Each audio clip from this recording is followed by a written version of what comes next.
Semangat pagi teman-teman, ketemu lagi dengan saya Imam Safi. Kali ini saya nggak sendiri, datang tamu dari jauh negeri seberang Kalimantan Timur. Ya, Kalimantan Timur, Mas Hamka Arif. Apa kabar Mas Hamka Arif? kabar baik. Alhamdulillah. Mas Hamka Arif nih teman-teman, saya beritahu ya, itu satu profesi dengan saya, bekerja di Pusat Pelayanan Usaha Terpadu.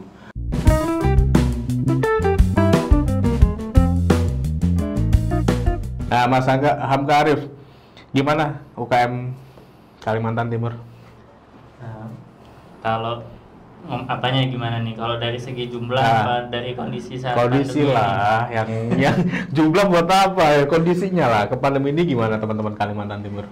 Kalau saat pandemi ini ya masih, alhamdulillah masih jalan-jalan. Masih jalan. Nah, masih karena tidak terlalu tertutup kan, karena secara geografisnya itu lokasinya itu besar, lebih besar dari Jogja lah. Betul, iya jelas Kalimantan. Dan jaraknya jauh-jauh lah. Jauh-jauh, betul. PSBB-nya juga tidak terlalu Nggak tidak seketat di ini. sini. Jadi benar-benar masih bisa operasional ya. Kalau di Jogja kan tempo lalu waktu PSBB gitu, mereka benar-benar off tuh, nggak bisa jualan. Ya, di sana masih ada lah tambang-tambang tuh masih sebagian masih buka. Masih buka. Tapi yang tutup ya juga enggak sedikit. Nah, Dinas punya program apa, Mas? Program di sana. Nah, Selama pandemi ini, pandemi ini khususnya ngasih bantuan itu. apa aja Kalau bantuan yang yang dari dikasih? provinsi ngasih bantuan tunai. Ah, Itu tiap kota kabupaten tuh beda-beda. Ada yang 7 ada 2 juta. hmm, Nah, kalau dari provinsi sendiri 750.000 per UKM, per orang, UKM. per UKM per bulan. Sekali aja. Oh, sekali aja. Tak pikir per bulan kayak prakerja gitu. Awalnya itu dianggarkan 2 juta Hmm, per UKM, hmm, dibagi 2 kali. Tapi karena dilihat database-nya itu banyak, hmm. Terus akhirnya dipecah lagi, dibagi lagi, turun Kasihan turun emang. sejuta, tambah lagi turun lagi 750.000. Ya lumayan lah, Nah, bisa ada lah. buat beli beras untuk sebulan gitu ya. Baru datang lagi nih Apa tuh? bantuan banpres ini Oh, banpres 24. 2,4. Dapat juga? Sama, dapatnya satu orang Enggak. satu kali aja. Mas Hamka dapat nggak? Oh, saya ya tunggu info lah. Sudah mendaftarkan diri juga sih. Siapa tahu dapat. Saya sih nggak dapat. Udah daftar juga nggak dapat gitu ya. Bisa. Nggak layak paling. Mas Hamka Arif, di Plut berapa lama? Mulai 2017. 2017 berarti lama saya. Saya ini udah tahun ke-6. Makanya saya keluar, Mas. Karena pelutnya baru lahir juga itu 2017. 2017. Iya. Sebelumnya masih sudah pendampingan tapi belum pakai nama pelut. Program dinas, pendampingan Ya, seperti itu. dinas. Terus baru masuk ke Plut 2017. Itu baru lahir itu. Pertanyaanku simpel sih. Mau sampai kapan? Kemarin sih mau dikasih waktu 3 tahun. Ah, Nah itu tinggal dilihat lagi nanti. tak suruh keluar teman-teman. Ngapain di Plut lama-lama gitu? Saya terlalu lama, 6 tahun, bayangin 6 tahun di Plut. Kita bantu orang, usahanya maju, usahanya gede. Kitanya dapatnya cuma gitu aja, standarnya Pemda. Apalagi kalau udah masuk Pemda tuh, waduh, ada yang memang tinggi salary-nya, ada yang memang cukup gitu ya. Tapi ya balik lagi sih, kalau kita orang yang bersyukur dengan angka yang segitu cukup sih nggak apa-apa. Tapi sayangnya kalau aku nggak cukup, Mas. Yang penting cukup beli rumah. Beli rumah kayak mobil ya, Mas, itu. ya. Dan sekarang buat beli rumah berapa, buat beli mobil berapa, buat main berapa. Kalau salary-nya dari sana nggak naik-naik gitu, ya gimana dong? Syukurnya tuh Mas, dari sana, dari pemerintahnya segitu, memang dari luarnya itu yang Makanya memang pada akhirnya kan pendapatan dari luar tuh yang lebih banyak.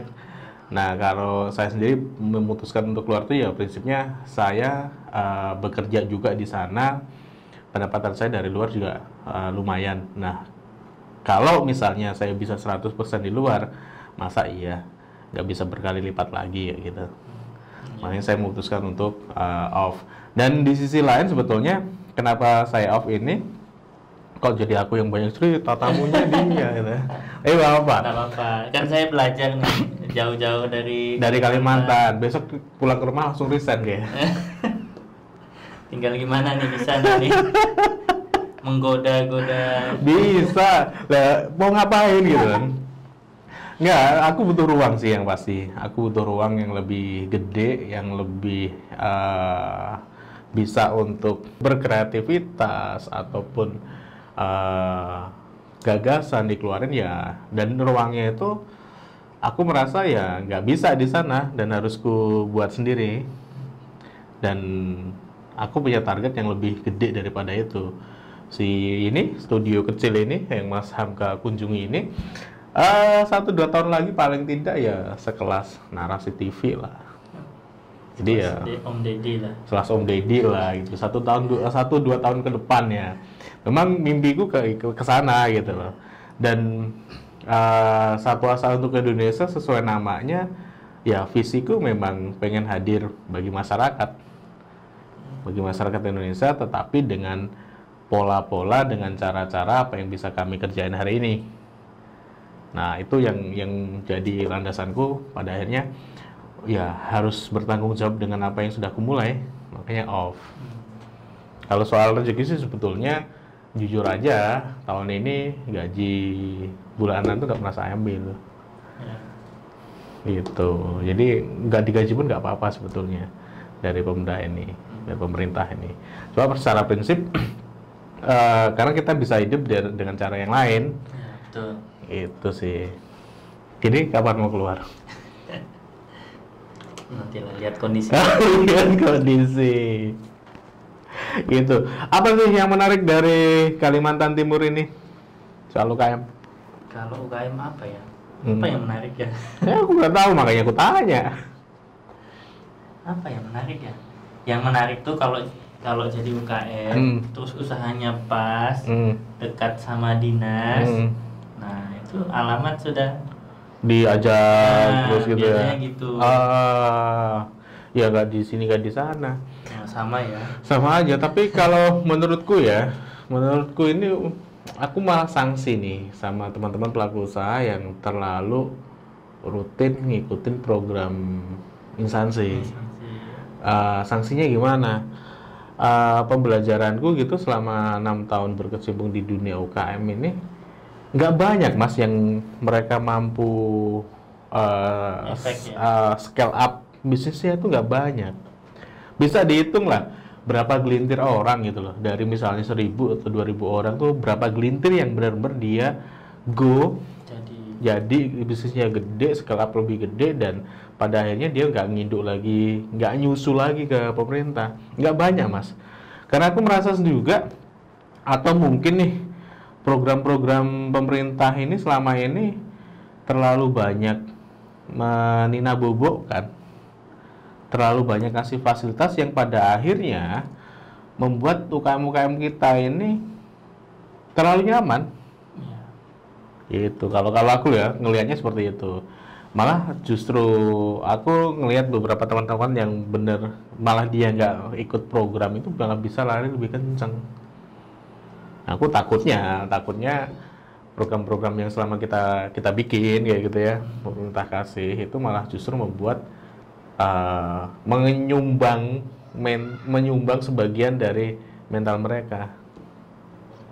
Tapi memang sedikit banyak ada yang berdampak, ada yang yes. Kayak kita mungkin ngisi pelatihan di kelurahan, sengaja ketemu ibunya, ya memang rezeki ibunya kali ya, ketemu, terus minta didampingi, sampai yang keluarga tuh iri, ini kok istrinya orang didampingi, istri sendiri nggak didampingi. Mendampingi sih orang. Kobal. Yang lumayan kan, yang kelihatan ketika omsetnya dia naik. Ya I see. Aku bilang kan tadi nggak semuanya gitu loh. ada satu dua yang memang dia benar-benar survive, benar-benar fasilitas dari pemerintah ini dia manfaatkan sebagai apa ya, sebagai batu loncatan untuk naik lebih tinggi. Banyak yang kayak gitu. Saya punya teman banyak. Tapi di sisi lain jauh lebih banyak yang hanya gitu-gitu aja. Nah, makanya kalau masih ada posisi, mungkin ada kesempatan di dalam entah apanya yang bisa kita bantu. Kalau lain kita yang bantu ya bakalan gitu-gitu terus. Terus masnya keluar lah, siapa yang di dalam yang mau anuin? Ya teman-teman yang di dalam lah. Aku kompornya aja dari luar. Secara prinsip sih keluar dari Plut itu tidak ini ya, tidak lantas aku nggak berkecimpung di dunia itu gitu. Terus yang kedua, tidak lantas aku menarik diri, malah aku akan support full dengan caraku. Ada caranya sendiri. Nah, si kantor yang aku bikin ini ya salah satunya yang akan jadi tempat bagiku untuk berbagi dengan mereka. Nah, cuma aku hanya akan milih orang-orang yang memang mau maju. Sebenarnya sama dengan prinsipnya pendampingan khususannya di Plut. Kan pengennya tuh cuman satu konsultan itu dampingi satu UKM. Nah, itulah yang utama. Nah, yang sunahnya kan ya monggo. Tapi kan justru yang terjadi sunahnya itu yang terlalu banyak. Yang wajibnya ketinggalan. Maka dari itu aku buka ini, aku open ke teman-teman. Nanti awal tahun kita bikin program rencananya ya. Kan akan bikin program modelnya semi coaching, tekniknya coaching ya, saya bukan coach gitu, tapi teknik yang ku pakai nanti modelnya coaching. Terus yang kedua, aku hanya akan milih sekitar 5 orang yang benar-benar dia mau maju, kita kontrak free, programnya nanti 6 bulan tuh kita dampingi free. Tapi kalau dia nggak kuat di tengah jalan, kalau dia misalnya off di tengah jalan, harus bayar denda. Konsekuensi. 5 mas, kuat mas? 5 aja. Kuat? Insya Allah. Kuat ya 5 ya? 5 aja. Tapi tekniknya modelnya coaching ya, bukan konsultan ya. Jadi gimana tuh? Tiap bulan didatangin atau mereka datang ke kita? Mereka datang, nggak mau saya datang ke sana. Udah nggak dibayar kan. Emang dikasih transportnya mas? Transport apaan? Bola balik. Enggak lah, itu nanti saya berikan. Saya hanya akan nyari orang-orang yang mau naik kelas, dan itu akan ku pola 6 bulan, per periodiknya 6 bulan ya. 6 bulan itu mereka harus dapat apa, goalnya mereka yang susun apa, goal kita bantu bikin action plan-nya harus ngapain. Nanti per minggu atau per 2 minggu itu harus evaluasi apa yang sudah dicapai, apa yang belum, dan harus ngelakuin apa lagi. Modelnya itu yang kita mau kasih ke mereka. Kalau mereka nggak kuat di tengah-tengah jalan, konsekuensi. 5 itu UKM kelas berapa? Rencananya? Bebas, saya nggak akan milih. Yang penting dia mau maju aja. Tapi yang pasti dari umur batasi sih. Nah, itu dari umur batasi. Maksimal ya di angka 40-45 itu udah maksimal. Yang paling dan masih punya energi untuk lari lah. Bisa pegang HP lah. Iya, satu ya. Itu karena penting, itu penting. Karena memang sedikit banyak kan nanti toolnya akan ke digital juga kayak gitu. Ini ada UKM sudah pakai HP memang, cuman HP-nya memorinya udah penuh nih. Memorinya penuh, alamat emailnya lupa, passwordnya lupa, gitu kan. Akhirnya. Terus nomornya nggak bisa di SMS. Terus kalau pindah ke WA bisnis gitu bingung verifikasinya kemana gitu ya. Geblek. Enggak, sorry. Memang kejadiannya UKM kita memang banyak seperti itu. Nah, yang kayak gitu ini lewat dulu. Kalau saya nanti next tapi itu kuarain ke pemerintah. Ya udahlah, itu memang itu bagiannya pemerintah, silakan. Nah, bagianku aku hanya akan milih 5 orang maksimal yang memang mau strike untuk maju. Yakin mas 5 mas? Saya sementara 5. Kebetulan ini fokus 2. Minta 2. dua itu di tengah kegiatan yang ada nih ya, ya kadang ini memang sudah kayak masih juga gitu, ada akadnya di depan. Dan dua saat ya itu kadang tercecer. Ya balik lagi prioritas kita sih. Kalau saya memang niatnya aku akan bantu Pemda karena konteksnya di DIY gitu ya. Akan bantu Pemda dengan caraku yang ku bisa sementara untuk itu. Kalau lebih dari itu jelas nggak bisa. Jangan dua aja udah kepontal-pontal lah. Nah saya baru berencana untuk 5 seperti itu. Tapi mungkin beda mas, jam terbang saya mungkin enggak Enggak. selama masnya. Jadi dua ini masih gimana megang dua ini. Ya balik lagi, aku baru ngukur sih segitu ya, apa bisa lihat. kira-kira nanti kalaupun misalnya perjalanan 6 bulan itu terseok-seok ya berarti aku harus evaluasi diri. Bagaimanapun itu bukan apa ya, bukan bisnis utamaku, jadi itu bagian dari CSR kami untuk kepedulian kami terhadap masyarakat. Tapi utamanya kan tetap di bisnisku nih, jualan training consultingnya. Nah, apakah nanti dengan 5 itu akan mengganggu model ini atau enggak ya I don't know. Makanya kan belum ku launching karena memang aku masih sampai saat ini masih ada di dinas, masih statusnya ada di sana, baru kematengin konsepnya. Nah, aku akan coba pola-pola seperti itu. Ya, balik lagi itu yang bisa aku kasih sih nanti ketika aku memang strike di jalan yang aku pilih. Nah, selain itu ya harus besarin ini.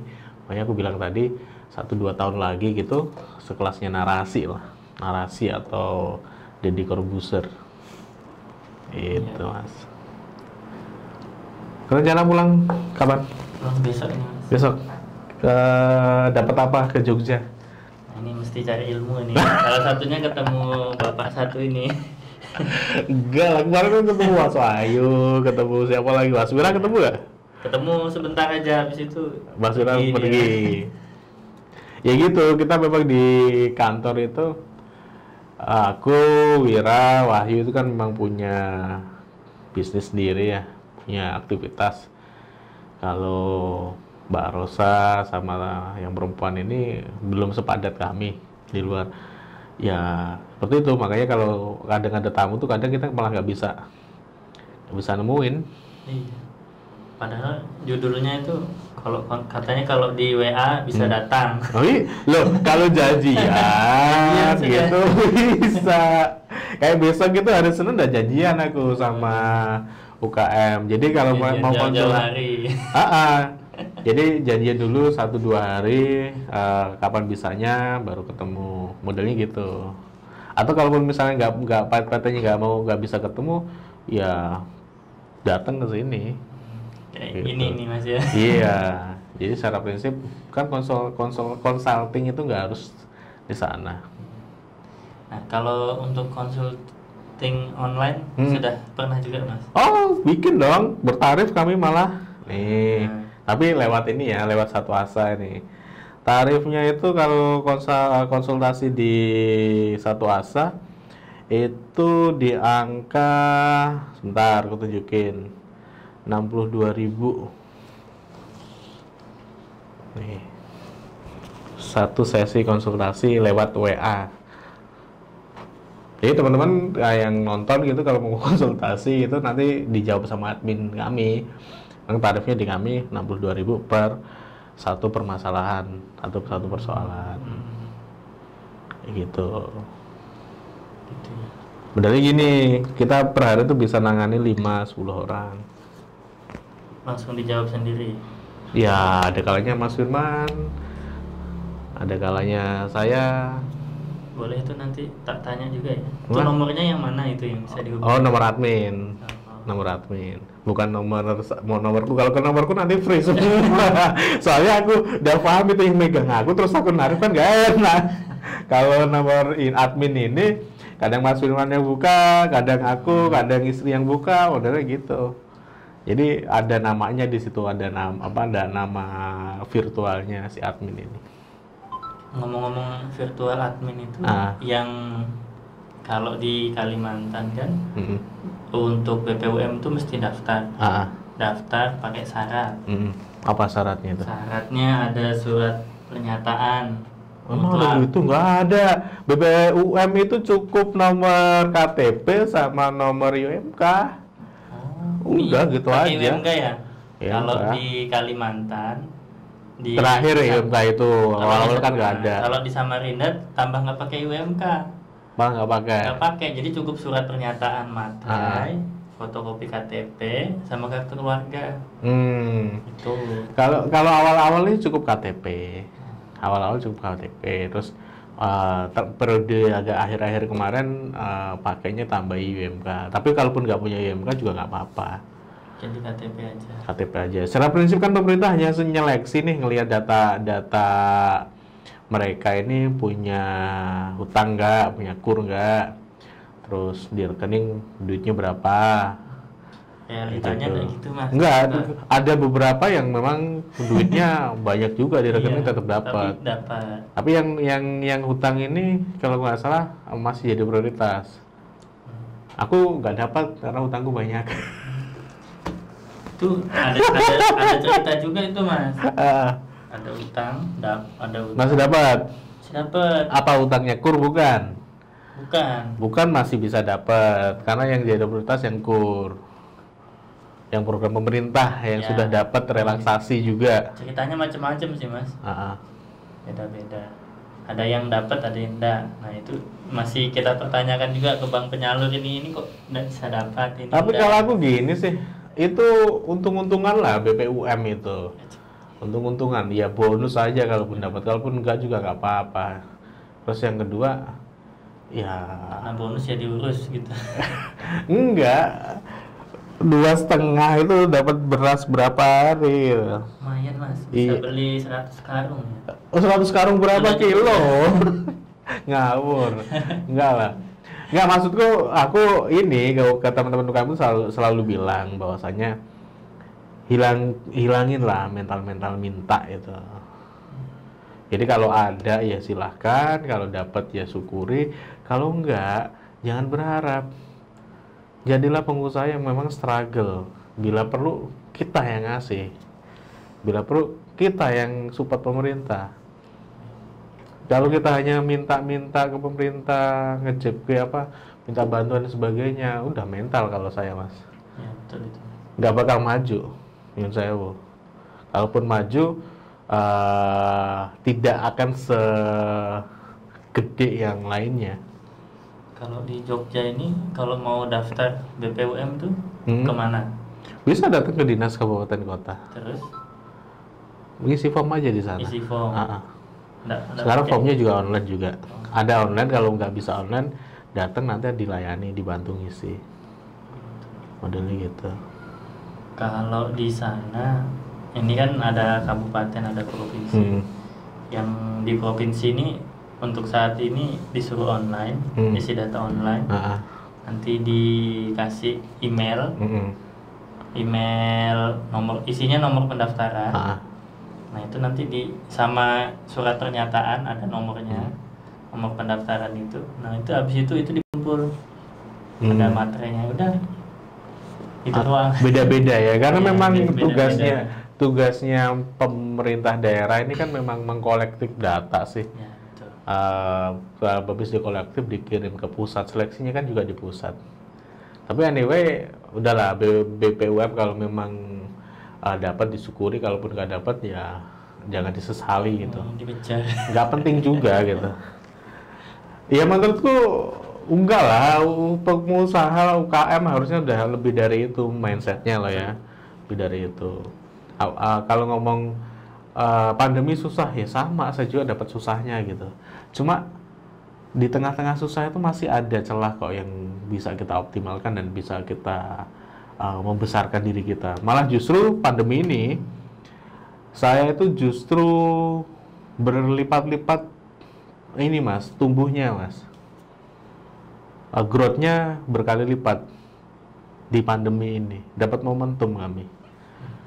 Ada yang jadi kalau di rumah nih, kalau saya nih yang dapat momentum tuh istri. Istri baru buka pas pandemi. dari modal satu baju. Hmm. Sebenarnya baju nikah kita kemarin itu disewakan gitu loh. Terus malah jadi bisnis gitu ya. Gitu. Oke, menarik. Pas menarik. momennya pas ini pandemi ini. Karena kan kebanyakan orang tuh cuman akad cari baju, budgetnya terbatas. Ya dari baju kita terus pinjam bajunya tetangga, sekarang malah punya koleksi banyak. Nah, habis itu beli ya, dipakai disewa.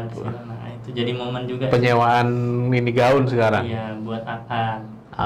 Awalnya buat itu. Menarik. Akhirnya berkembang nih. Nah, makanya itu lempar, ada orang yang minta dekor. Ya kita hubungkan sama yang dekor. Dekornya ambil tapi yang ngerjain orang lain. Ya, bagi persen gitu. Nah, seperti itu Mas. Jadi aku bilang, memang pandemi ini buat orang susah. Banyak orang susah karena pandemi. Tapi jangan mengkerdilkan diri kita lah. Kita itu lebih dari apa yang kita pikirkan, Kak. Jadi masih bisa ada peluang, ada potensi yang memang bisa kita raih di tengah-tengah kesulitan yang kita hadapi gitu. Banyak teman-teman saya selain saya ya gitu, memang selama pandemi ini ya malah justru momentum untuk naik, malah justru momentum untuk belajar hal-hal baru yang diadap ke bisnisnya dan bekerja di bisnisnya gitu. Kemarin itu ada cerita juga dari teman di Gojek. Katanya Gojek itu, tapi nggak ada iklannya ya. Enggak, ada mereka mau ke sini. Di Gojeknya itu ngumpulin drivernya, suami-suami ya. Terus istrinya diajak dilatih. Tidak dilatih juga sih Mas. Dihimbau buat buka usaha, jualan makanan. GoFood-nya. Nah, di GoFood akhirnya ya lumayan lah. Banyak yang tumbuh dari situ. Betul. Pada saat pandemi ini juga. Betul, beberapa tetangga sini juga selama pandemi ini malah justru naik ke ininya, omsetnya. Ya mau ndak mau yang ibu-ibu ndak bisa pegang HP itu mesti cari ini. Ya. Yang pegang HP dia yang yang belajar lah. Apa susahnya sih belajar pegang handphone? Bisa kok. Bisa tapi HP-nya lemot.